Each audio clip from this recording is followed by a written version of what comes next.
was 10, I had my first sleepover with Candace and my first experience with suicide. Let it go or it will eat you dead.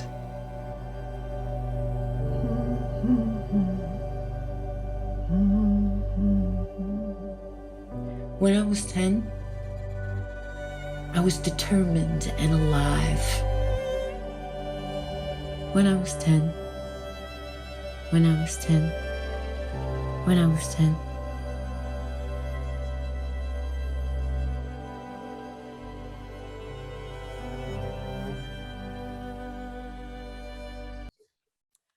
Good afternoon and welcome back to My Harlem Portraits, the show that aims at shedding a light on the fundamental contribution of African Americans to the building of this country and on Black excellence. To talk about Black excellence today, we are gonna see what the AuntyLand Film Festival is about. It is the only film festival highlighting 50 years young and plus women and BIPOC filmmakers. It kicked off its inaugural presentation on Women's Day on March 8th and will run through the end of March, celebrating Women's History Month. Due to the COVID-19 pandemic, the festival is totally virtual with free admission to all events, and it is based in TRIBECA. To talk about this newborn festival, we have with us today two very important people. The founder and director of the festival, Miss SYLVIA Wong Lewis, welcome. Thank you. And one of the filmmakers, Miss Lenore Tho Douglas. Welcome to My Harlem Portraits. Thank you. Thank you so much for having us. I'm very happy to talk about this. It's something I didn't know anything about, so I'm gonna learn a lot today from you ladies. So I would like to start with you, Sylvia. You are a Smith College graduate and New York native. You were appointed by New York State Governor Mario Cuomo as Commissioner for New York State Amistad Commission, and your work has appeared on BBC Radio, Boston Globe, Oakland Tribune, and numerous digital platforms.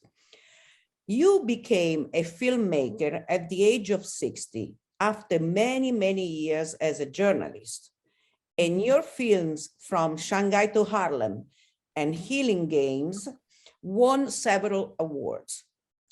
What made you embrace a new career and create this festival?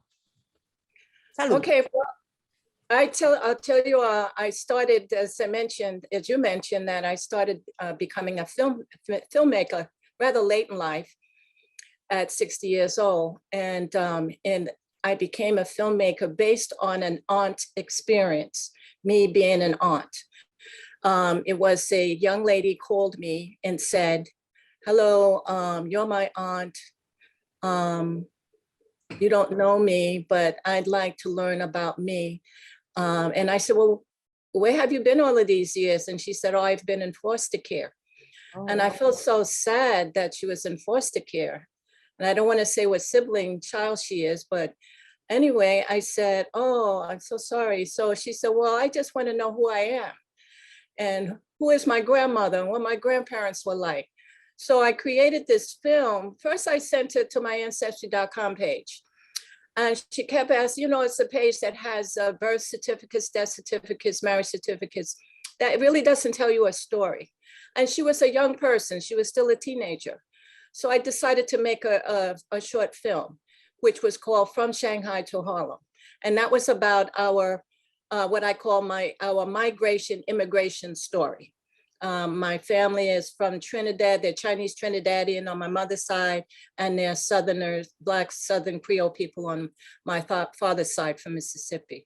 So that got me on the filmmaking thing. I had been a journalist, and like you, being a journalist is almost like being a filmmaker, right? Because, you know, well, documentary films anyway. So I started off as a documentary filmmaker. But anyway, during COVID, I came up with the idea of AuntyLand. I had already started AuntyLand as a platform. And the initial idea was to start a magazine for women, mature women, because I felt we were being ignored and that we weren't being appreciated and that we have great stories that never get told. And then also the whole idea of having films is that you can see it. It's one thing to be a print journalist, which I had been many years and still am, but to see it is something else. And that's really the motivation. So while I was in isolation and in the quarantine during the pandemic, I was sitting up on my roof in my garden, watching my bees and my butterflies. And I just came up with this idea. And and then it just took off. And so that's how I got started with it. That's a fantastic story. I have a totally different vision of why you called it AuntyLand. This is beautiful. Yeah, yeah. So I'm saying AuntyLand already existed. So I don't know if you saw. So I have actually a website that's like all devoted to aunts and aunties from all over the place. Black aunts, Caribbean aunts, Puerto Rican aunts. I don't think we have an Italian aunt, but we need one.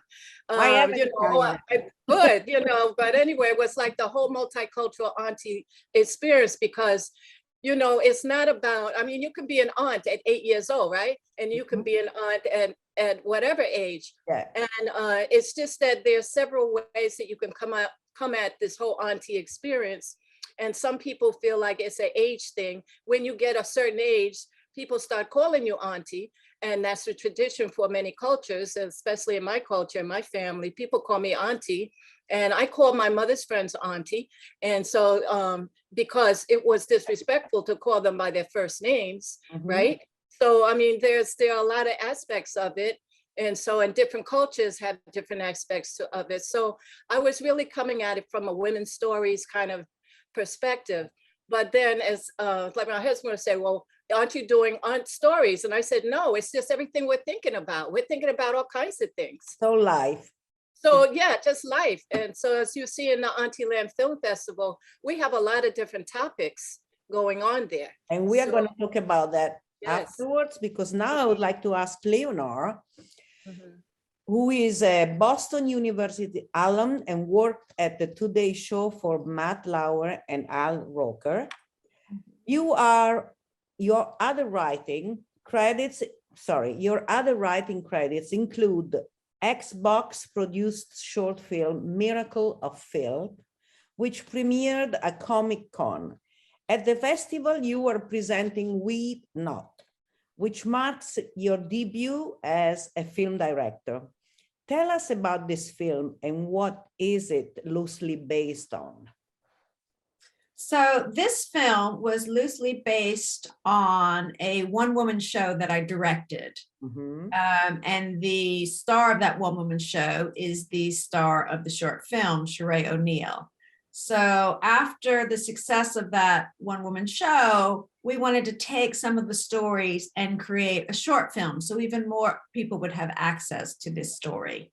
And so she and I wrote it together, and in the original, in the one-woman show, it was a story of sexual abuse with someone older upon someone younger. And we were doing research, and we're like, we've kind of told that story, and while that's a very important story to tell, we had learned about something called child-on-child sexual abuse, where it's really muddied because it's from two children. And so the lines are gray. Usually the abuser is also someone who's been abused. And so it was a story that we wanted to tell and get out there because it was something we had not heard about. And as a mother, it was shocking. And so we took that route and we did more research and we interviewed people to learn everything we could about child-on-child sexual abuse, which again is something that most people don't know about. And in trying to protect your children, when you send your kids off to a sleepover or to a camp, you think of, an uncle, an older parent. You don't think of an older sibling or an older schoolmate. So that was a story for us. And then really just telling the story from the point of view of someone who was a survivor, not a victim, but a survivor, someone whose journey was to find her way in life, was to really understand what happened to her, and to find forgiveness for herself mostly, but also for the perpetrator, because he was a child at the time as well. And that forgiveness is what helped and propels her to move on with her life. So she's not holding on to that anger and hatred. And What age are we talking about? so in our story, the girl, when it happened, was 10, and the boy was 12, almost 13. Wow. It's really child on child. Yeah. And he had been abused by older people? So he had probably, in our story, he was abused by someone probably older. But what happens when you're abused, the boundaries around sex and sexuality are taken away. So you have no boundaries. So you literally don't understand right and wrong. And that's what happened to this man when he was a young child. And so him having no sexual boundaries, he then passes that on to Journey, the young girl that he abuses. And it's all about, when you learn about this, in order to break that cycle of sexual abuse, you really have to learn about boundaries and self-love and self-care. And that's what we wanted to portray in our short film, We've Not. Thank you for that. I didn't know about this either. Thank you. It's very important. And I saw that this play that you made before the short film was 2-time nominated for the 2018 NAACP award. Yes. And I am a member of NAACP, so I read that and said, interesting. Okay, Sylvia, tell us more about the festival, how it started off, because I know that you had 19 narrative short films and interactive live filmmakers talk back, Q&A sessions, and this festival is to shine a light on independent form short films, which are 20 minutes or less, right? Correct. Yes, we wanted to do short films. And I'm just going on based on people have these short-term memories and they don't have a lot of patience and time anymore. And it's just kind of like I said, how I even came up with becoming a filmmaker was because I knew that my niece really could not read all the documents that I wanted her to read, but didn't want to read all of that stuff. And so I really believe in the visual. If you can see it, you can be it, you can feel it. You know, I think that it's true that seeing it is one thing. Coming from a print background and a literary background is one thing to read it. It's another thing to see it. Yeah. So I wanted to explore that. So so concentrating on the short films, and so people started submitting films to us. And then we started noticing that they were very intersectional in a lot of ways. And so we wanted to just, in terms of organizing the film, we wanted to make it so it was accessible. So when I say accessible, I think that indie film festivals like this, sometimes they have so many films. I don't know, I've been to a lot of film festivals, and there's like hundreds of films. And how can you go through all of those films? So I wanted to make it so that it was easy to see all of the films, because the whole purpose of this really is to give the filmmaker, the director, like Lenore and Sheree O'Neal, the people whose stories are being told, to give them exposure and access to more people to see their stories and feel their stories. A larger audience. Yeah, so it was just a matter of organizing the film. I divided it in 3 blocks, right? Yes, and I based the blocks based on the kinds of films that were in it. But I would say that because it was kind of, I had to give a category, kind of titles to them. categories. So with the first category, or the first block was, we called it arts and society and experimental. And so you'll find the films in that area, in that block will be about those films. And there will be about 6 films, 5 or 6 films in that block. So each block has about 5 or 6 films in it, so that people who are watching your show, they'll know that, well, you can mix and match too. You can look at some films in the experimental block, or you could look at some film in the environmental block, or a film in the romance and culture block. It just depends how you want to do it. But I hope that everybody watches all of the films, because they're just 19 films, and they're short films, and they're all great. They're all great. So, and I purposely opened the film festival with a film about Alma Thomas. And I don't know if you got a chance to see her, but she's a fantastic Black woman artist who had been an artist all her life. And she was a school teacher, and she retired from being a teacher and decided to pick back up and go full steam into creating pictures, painting pictures and everything.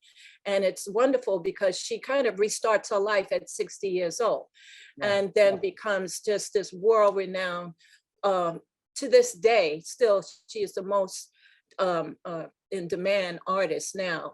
During her heyday, in her heyday, she couldn't even sell a painting. Nobody was interested in her paintings. So now everybody wants her paintings. So, and then we end the film festival with the volunteer teachers, and that's out of Cuba. And that's telling the story of how you bring literacy to the people in the country land and the rural areas of Cuba, and during the revolution days, early Castro days. And it just showed, it's a beautiful film about how the volunteer teachers went out to the hillside to set up these schools. And it was really, to me, it reminded me of the civil rights era. And I know that, Maria, I know that you're very interested and up on the civil rights era. You know, there was a time when African Americans couldn't get an education, and we had to strive to get literacy, and we depended on these volunteers coming into our communities and in our neighborhoods, in our villages and rural areas to help us, teach us and everything. So it's a really, so that's one end, that's the Alma is one end, and the other end is literacy. And in between, you have various topics. You have romance, culture, and comedy. Yes, right? Yes. And so the romance one, I would say it's about relationships, but it's also about romance in different ways. And but even the activism piece, I thought it was a little bit of romance in there, because you can see that it's 2 gay women kind of like making a friendship with each other while they're at the bless you, while they're at a abortion clinic defense line. So some of the stories, and also like the environmental, or the environmental piece, that's called, I would say there's one that we call global, but it's really about immigration and how people are trying to come here to this country. And that filmmaker, she looked at people from Africa, China, different countries that you associate normally when we think about immigration. Okay. So, yeah. Well, all these topics are so current, because yes, they're very current. The worst, I think, in my lifetime, these last 3 years, 2.5 years have been the worst, from the point of view of what's going on in the world. And yes, it has been. Like, there's one experimental film that really touched me. It's in the first block. It's called Exhausted. And it's really just a 3-minute, I think, film. It's directed by a young Asian woman, just a few minutes long, maybe 3 minutes. And it's called Exhausted. And it's very clever and very creative. And she's just taken her makeup off in the mirror, and you can see how exhausted she is. And it really touched my soul, because it made me feel about how exhausted we all are. You know, and she was exhausted about what was happening to Asian women being abused, and Asian people being abused during this whole pandemic. And, you know, when you're a victim of racism and probably, or sexism, when you're a victim, you experience racism, sexism, you know what it feels like. But when you witness it, it also is very impactful too. And I have witnessed the Asian people being abused on the subways. I have seen people doing that. I have seen them be mean to them and shout at them and push them and things. So it's terrible. But I've seen that happen to Black people too. Oh, yeah. And Mexican people too, when they're speaking their language, and I've seen people yell at them and tell them to speak English. So, you know, there's that. So that Meanwhile, film, no American can speak any other language but English. I know that film exhaustive. When you see it, you'll say, yeah, I relate to this young woman's film, because we all feel exhausted about so much, you know, especially in this last few years during the pandemic. Yeah. Lenore, which block is your film screening in, and what made you decide to participate to this festival? How did you find out about it? I found Sheree O'Neill was really passionate about applying to this film festival because of Auntie Sylvia. And so we were really eager to be here, and we were looking forward to having our New York debut and in Tribeca. So sadly, it's virtual, but on the plus side, the thing with virtual film festivals is actually more people get to see your films. And this has become this topic of sexual abuse and abuse on children is become I'm very passionate about it, because I see that such an act happening at such a young age can really affect not only how that person grows up, but how that person affects other people in their lives. And the problem is, when you're abused, be it sexually, emotionally, physically, what happens is someone is taking your power away from you. And when someone takes your power away from you, sometimes, not with everyone, but sometimes what happened is you spend your life trying to get that power back. And sometimes what that looks like is pushing an Asian person down or spouting a racial epithet at someone, because in that moment, it fills that brain with an imaginary power, but that power will not erase the powerlessness that you felt, but your brain thinks it will. So you go around life trying to be more powerful than other people. And I think that's just really dangerous for society. I mean, look, I wouldn't be surprised if Putin was sexually abused or emotionally abused. And that's why he's so power hungry now. He has got, like, he values his importance, his validation with power in things. Like he's playing a game of Risk or Monopoly. Absolutely. And he's crazy. Yeah. As the foreman we had here, they are that's why they were good friends. Yes, they understand each other. Another one, you know, physical and emotional abuse growing up. Hence, I mean, look at, so it is a very, you know, important and passionate project for me, because I think the more aware parents are of the different types of abuse their kids, what can happen, the more they can step in to make sure that it doesn't happen. Exactly. You were also an actress. You are also an actress. And recently you acted opposite Wes Bentley in the film After the Fall, which is produced by Terrence Malick. Tell me a little bit about the film, and tell me how you decide to go behind the camera this time. So After the Fall was this great film, produced by one of my favorites, Terrence Malick. And it was about a guy who falls down on his luck, and he is financially in a corner. And so this guy has to get back on top, get the power back. And he goes into illegal activity in order to do that. And Wes Bentley, I mean, was such a delight to work with. I mean, we filmed it in New Mexico. Oh, wow. a few years ago, and it was, yeah, it's a great film. It was a great project. Anyone, please go and see After the Fall. It is on Sounds very interesting. iTunes. And what made you do this change from in front of the camera to behind the camera? So my husband's a director, and so a lot of times I would travel with him, and he was working on this particular film, and I was working with the actors because they were young actors. And I realized that being an actor myself, I'm actually really good at directing people because I understand the language of acting. Yeah.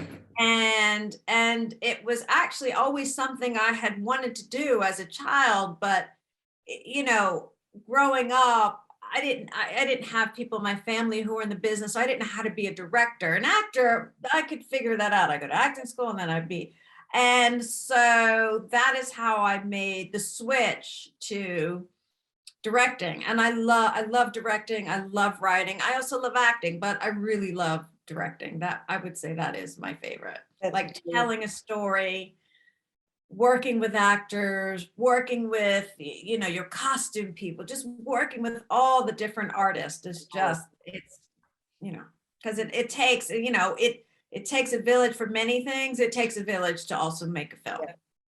And you know, what you both are saying to me now, and the fact that you started this later on, like a second type of career, I think it's fantastic because it gives a lot of women in particular the idea and the understanding that is absolutely possible. Like I left the European Parliament where I worked for 30 years from my graduation to when I left in 2013.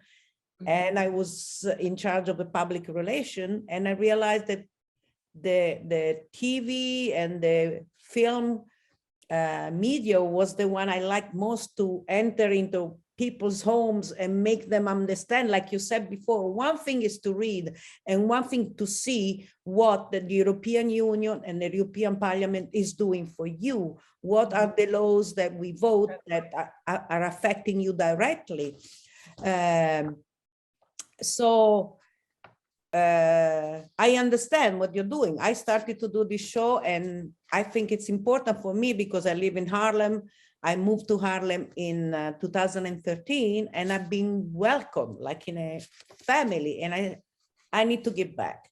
I want people to know what African-American have been suffering, have been producing, that people don't really know in this country and abroad. So we are to the end, really, of a show. And I wanted to ask you both, what is the message or invitation that you want to leave our viewers with? Both of you, please. Oh, okay, I'll take that. I think that the message basically is that you should just go for it, and you should, as some of the good aunties, I know there's some bad aunties out there, but your good aunties would tell you, just go for it. Be yourself, be authentic, don't be afraid. Don't hold back, just go for it. If you have a dream and you have a story that you want to share, go for it and do it. Mm-hmm. And the other thing is that anyone that has reached 50 years old, which I have reached 50 years old many years ago, what happens is that you get more courageous and you don't give a damn about what people think about you anymore. You know, we spend a lot of times when we're young worried about what everybody's thinking about us. But at this age, we don't care. So, yeah, right. And I'm so grateful. And I just want people to know, you know, that this is you have a whole lot of living to do. And that don't be afraid of, you know, getting older and all of that, because there's still so much to do. No, and then you can do it. Absolutely. I was most scared getting older when I was 30. Now I'm yeah, exactly. happy with it. It's a gift. Getting older is a gift. Yeah. What I would want to leave people with and say is just practice self-love and self-care. And if you've had any, which a lot of us have had, trauma from your childhood, if you practice self-love and self-care, You take the shame out of it. Like anything that's happened to you, you should not be ashamed. You should not be embarrassed, because everyone in the world has gone through something. And you're here now. Just practice self-love, self-care, remove the shame, find forgiveness for yourself so you can move on. Thank you. Thank you. It This was was great. wonderful. It went so fast because it was so interesting. Thank you for being with us, and thank you, our viewers, for being once more with My Harlem Portraits. See you next time, Saturday, 12:30 p.m. as usual. Bye-bye.